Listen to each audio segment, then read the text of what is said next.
السلام عليكم احبائي، شلونكم؟ شلون صحتكم؟ ان شاء الله بخير. اليوم عندنا طريقه عمل العصير التفاح والليمون. 4 تفاحات، 3 ليمونات، 2.5 سكر. هذا المي يعادل هاي بطلين مي. هسه انا راح اقشر التفاح واخذ نكهه الليمون ابرشه. ارجع لكم. هاي برشته وقطعته بهاي الطريقه التفاح، والليمون نفس الشيء. اخر الحبه خاطر ما يصير عندنا العصير مر. راح نضيف السكر،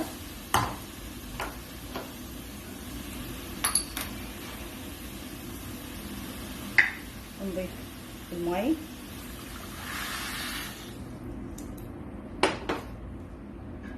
نضيف برشة الليمون، ننتظره. طبعا راح يصير ربع ساعة. نشيل الرغوة من عنده. هسه استوى عندي التفاح. راح اضيف لهذا العصير، يعني انا ما عندكم مو ضروري، وهو حار راح اهرسه. شوف شلون صار. راح اضيف له مي بارد،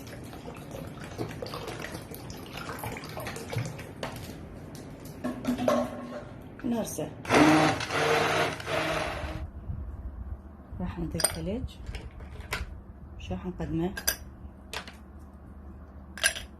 راح اضيف مي، قلت يحتاج مي نص، وراح اضيف العصير المركز. شوفوا شكله.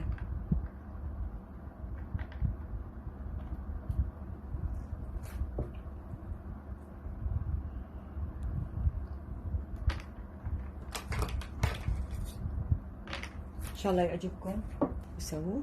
اكتبوا لنا بالتعليقات، والتقيكم وصفة اخرى. تحياتي لكم.